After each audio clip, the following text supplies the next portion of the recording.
Hello friends. तो आज हम देखेंगे निफ्टी और बैंक निफ्टी के 13th मई के चार्ट्स। हम एनालाइज करेंगे कि किस तरीके से हम निफ्टी और बैंक निफ्टी को ट्रेड कर सकते हैं, जिससे कि आने वाले समय में अगर सिमिलर सिनेरियोस बने तो हम ट्रेड कर सकें।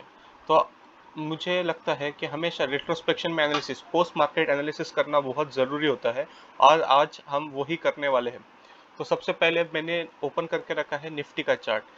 तो निफ्टी जैसे कि आप देख सकते हैं, ये 13th मई की फर्स्ट कैंडल है। ये कैंडल जो है ये 13th मई की फर्स्ट कैंडल है। तो उससे पहले हम देखेंगे कि 12th मई को मार्केट कैसा था। 12th मई को फर्स्ट कैंडल जो थी, एक बिग रेड कैंडल बनी और उसके बाद शार्प सेलिंग आया मार्केट में। तो ये जो फर्स्ट कैंडल का जो हाई है, जो प्रीवियस डे हाई है 13th मई के लिए, वो एज अ बहुत बहुत ज़्यादा सिग्निफिकेंट लेवल की तरह काम करता है। तो मार्केट ओपन होता है gap down, sorry, gap up open होता है, यहाँ से ओपन होता है और फर्स्ट कैंडल रेड कैंडल बनती है, जिसके बाद में मार्केट उसके बाद में रिकवर करता है और इस सिग्निफिकेंट लेवल जो 16,400 के सिग्निफिकेंट लेवल है उसके करीब जाता है और उसके बाद में एक डोजी कैंडल बनाता है और एक डोजी रिवर्सल के साथ नीचे गिरता है सीपीआर तक। और सीपीआर को मार्केट जो निफ्टी है वो आउटसाइड रिवर्सल सेटअप बनाता है। मैंने अपने यूट्यूब चैनल पे आउटसाइड रिवर्सल सेटअप के बारे में पूरा एक वीडियो बनाया है, वो आप देख सकते हैं। तो आउटसाइड रिवर्सल बनाता है सीपीआर को टच करते ही, और 20 एमए और कैम्ब्रिलो पिवोट, मतलब तीन तीन सपोर्ट, सीपीआर, कैम्ब्रिलो पिवोट और 20 एमए, ये तीन सपोर्ट के ऊपर निफ्टी जो है वो आउटसाइड रिवर्सल बनाता है और वहां से वन वे मार्केट ऊपर जाता है। तो this was a very good trade. जो आउटसाइड रिवर्सल का जो ट्रेड था वो हाई प्रोबेबिलिटी था। इस ग्रीन कैंडल के क्लोजिंग के ऊपर बाइंग था और उसके नीचे स्टॉप लॉसेस था। उसके नीचे हमारा स्टॉप लॉस रहेगा और हम लॉन्ग जाएंगे फॉर डेज हाई। तो यहाँ तक, इस लेवल तक हमारा टारगेट रहता था। तो ये ट्रेड तो जो था वो बहुत ही अच्छा था, लेकिन ये ट्रेड मेरा मिस हो गया। उसके बाद में यहाँ पे जब मार्केट जाते हैं प्रीवियस डे हाई के ऊपर, तो यहाँ से इस लेवल के ऊपर जो है ना, ये सिग्निफिकेंट लेवल होने के कारण बहुत देर तक मार्केट इस लेवल पे कंसोलिडेट करता है।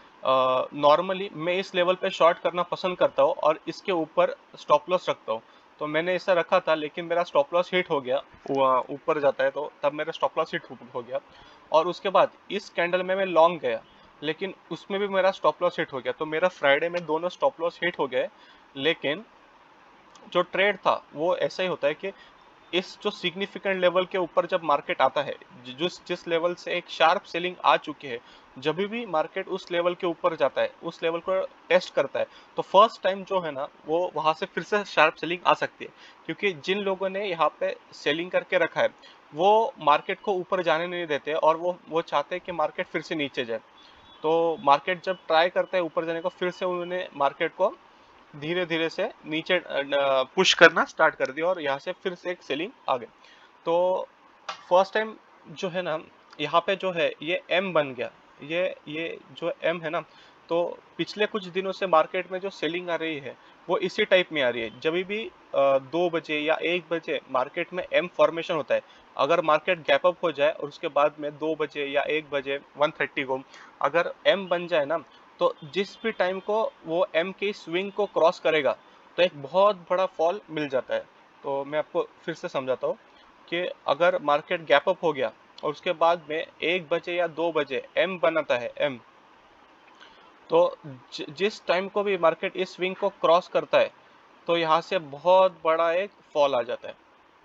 ये स्विंग जो है ना ये बहुत इंपॉर्टेंट हो जाता है और इसको जब भी मार्केट क्रॉस करता है तो एक बहुत बड़ा फॉल हमें यहाँ से देखने को मिल जाता है। तो निफ्टी में ये आउटसाइड रिवर्सल और ये एम पैटर्न, ये जो दो ट्रेड्स है वो बहुत ही हाई प्रोबेबिलिटी थे और ये बहुत ही अच्छे तरीके से इन दो ट्रेड्स ने काम भी किया। तो इस तरीके से आप निफ्टी को ट्रेड कर सकते थे। और अब हम देखेंगे बैंक निफ्टी को। तो बैंक निफ्टी जो था ना, फर्स्ट कैंडल जो थी, गैप अप होने के बाद में फर्स्ट कैंडल रेड बनी और उसी कैंडल के हाई के ऊपर मार्केट चला गया और वहां पे एक बियरिश कैंडल बना दी, एक रेड कलर की बियरिश जो कैंडल होती है वो बना दी। तो आप यहाँ पे शॉर्ट कर सकते हो और इस कैंडल के ऊपर स्टॉप लॉस लगा सकते हैं।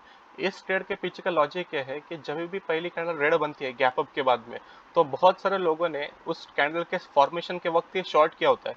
तो वो अपने स्टॉप लॉस को प्रोटेक्ट करने के लिए जब भी उस लेवल को मार्केट आता है, दोबारा से आता है, जैसे यहाँ पे फिर से दोबारा ग्रीन कैंडल बना के यहाँ पे आया, तो नेक्स्ट टाइम फिर से वो उसी लेवल से नीचे जाता है। तो यहाँ पे आप शॉर्ट कर सकते हैं, उसके ऊपर आपका स्टॉप लॉस रहेगा और आपको ये यहाँ से मूव मिल जाएगी।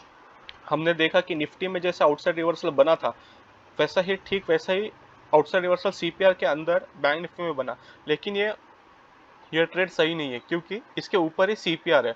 तो जब भी आउटसाइड रिवर्सल के तुरंत ऊपर सीपीआर हो या रेजिस्टेंसेस हो, जैसे कैम्ब्रिला पिवोट हो, वीकली पिवोट है, तो तब ये ट्रेड अच्छा काम नहीं करता है। और ऑप्शन बाइंग अगर हो तो ऑप्शन बायर्स के लिए मोमेंटम चाहिए, मोमेंटम ट्रेड करना पड़ता है।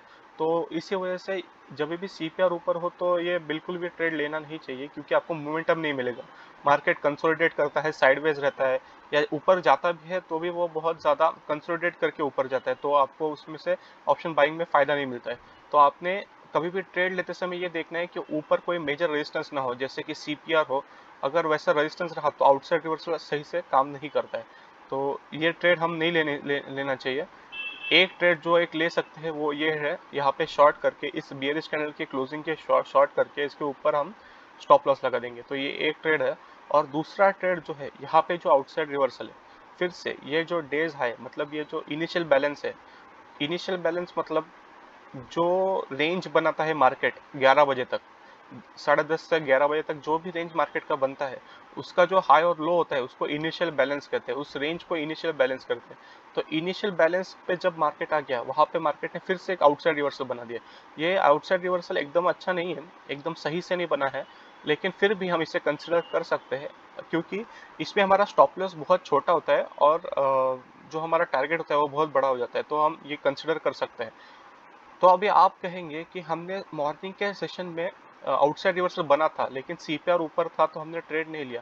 लेकिन नेक्स्ट टाइम जब आउटसाइड रिवर्सल बन गया और उसके नीचे सीपीआर है, तो फिर भी हम शॉर्ट करने की प्लान कर सकते हैं। ऐसा क्यों? तो एक चीज आप हमेशा ध्यान रखिए कि मार्केट जब 1 बजे या 2 बजे कुछ सिनेरियो बनाता है ना, तो ब्रेकआउट का और या ब्रेकडाउन का चांसेस बहुत ज्यादा हो जाता है। तो 1 बजे या 2 बजे 1:30 के बाद में जब भी मार्केट अगर कोई सिनेरियो या कुछ सिग्निफिकेंट लेवल पे है ना, तो आप हमेशा रिवर्सल के बजाय ब्रेकआउट या ब्रेकडाउन के ऊपर ट्रेड करें, क्योंकि मार्केट 2 बजे के बाद में अगर ब्रेकआउट्स देना है या ब्रेकडाउन देना है, तो 2 बजे के बाद में ब्रेकआउट्स या ब्रेकडाउन की प्रोबेबिलिटी बहुत ज़्यादा बढ़ जाती है। तो हमेशा आपने अगर रिस्क लेना है ब्रेकआउट्स और ब्रेकडाउन्स का, तो आपने 2 बजे के बाद या 1 बजे के बाद में लेना है। उसके पहले आप रिवर्सल के बारे में सोच सकते हैं, मतलब अगर ये सिग्निफिकेंट लेवल पे आ गया, उसके बाद उसने रिवर्स कर दिया, तो आप ये जो है यहाँ से ब्रेक डाउन होने के चांसेस बहुत ज़्यादा बढ़ जाते हैं। लेकिन मॉर्निंग में कैसा होता है कि मॉर्निंग में अगर सिग्निफिकेंट लेवल पे चला गया मार्केट, तो आप वहाँ से रिवर्सल खेल सकते हैं, एम रिवर्सल, डब्ल्यू रिवर्सल जो है, या लेकिन ब्रेकआउट्स के लिए आपको आफ्टरनून सेशन में अपने प्लान करना है। तो यहाँ पे जो आउटसाइड रिवर्सल बन गया और उसके बाद में मार्केट वन वे फॉल हो गया, तो हमेशा जो ट्रेड करते समय एक चीज़ हमेशा ध्यान में रखनी है कि निफ्टी और बैंक निफ्टी टैंडम में होना चाहिए। मतलब दोनों जगह पे सेम सिनेरियो अगर बनता है, मतलब अगर निफ्टी भी बियरिश है और बैंक निफ्टी भी बियरिश है, तो हमेशा बहुत अच्छा ट्रेड मिलता है। जैसे ये जो फॉल है, ये 1000 पॉइंट का फॉल जो बैंक निफ्टी में आया, सेम फॉल निफ्टी में आया। डेफिनेटली पॉइंट्स अलग होते हैं, मतलब अगर बैंक निफ्टी 100 पॉइंट गिरता है तो निफ्टी 30 पॉइंट गिरता है, ऐसा एक रेशो होता है, 1:2.5 to 3 का रेशो होता है निफ्टी और बैंक निफ्टी में। तो उस हिसाब से निफ्टी जो है 400 पॉइंट गिरा, बैंक निफ्टी 1000 पॉइंट गिर गया। तो इस तरीके का ट्रेड हमको जब मिलता है ना, तब आपको ऑप्शन बाइंग में प्रीमियम बहुत ज़्यादा बढ़ जाते हैं, क्योंकि दोनों साथ में गिरते हैं। तो हमेशा आपने जब भी ट्रेड लेना है, तब ये देखना है कि निफ्टी और बैंक निफ्टी जो है वो टैंडम में मूव कर रहे हैं, ये साथ साथ मूव कर रहे हैं, तो आपको बहुत अच्छा फायदा हो सकता है। जैसे यहाँ पे आउटसाइड बन गया, आउटसाइड रिवर्सल बन गया, निफ्टी में 10-15 का आउटसाइड रिवर्सल बन गया था, और वही आउटसाइड रिवर्सल 10 यहाँ पे भी 10-15 को यहाँ पे भी आउटसाइड रिवर्सल हो गया था। तो ये हाई प्रोबेबिलिटी था, लेकिन हमने निफ्टी में मारना चाहिए, क्योंकि निफ्टी के में ऊपर ज़्यादा रेजिस्टेंस नहीं है। निफ्टी में फ्री स्पेस था, ना कोई पिवोट्स थे, ना कोई ज़्यादा मेजर पिवोट्स थे, और ना सीपीआर था। लेकिन बैंक निफ्टी में सीपीआर था, तो आउटसाइड रिवर्सल में काम तो किया, लेकिन आपको ऑप्शन बाइंग में उसका कुछ फायदा नहीं होता है, क्योंकि मोमेंटम नहीं मिलता है। तो हमेशा आपको ये ध्यान में रखना है। 3 पॉइंट जो आपको ध्यान में रखना, निफ्टी और बैंक निफ्टी हमेशा टैंडम में होने चाहिए, वो एक साथ चलने चाहिए। अगर दोनों बियरिश है तो आपको बहुत अच्छा फायदा होगा पी में, दोनों बुलिश है तो आपको बहुत अच्छा फायदा होगा सी में। दोनों जब भी साथ में जाएंगे तब आपको अच्छा फायदा होगा। अगर दोनों एक एक दूसरे के अपोजिट में है तो मेरे ओपिनियन में उस दिन आप उस टाइम को आप ट्रेड ही मत करिए, क्योंकि आपको कोई फायदा नहीं होगा। निफ्टी बैंक निफ्टी ऑप्शंस में कोई भी फायदा नहीं होगा, क्योंकि प्रीमियम्स बढ़ते ही नहीं है। तो ये थी आज के लिए आज की एनालिसिस 13 मई 2022 की। अगर आपको ये एनालिसिस अच्छी लगी हो तो हमारे वीडियो को लाइक करिए, और आप कमेंट कर सकते हैं कि आपको इसमें क्या अच्छा लगा, और अगर आपको सहायता मिलती है तो नेक्स्ट टाइम आप ज़रूर इस ट्रेड लॉजिक्स को यूज़ करके अपने ट्रेडिंग को इम्प्रूव कर सकते हैं। Thank you.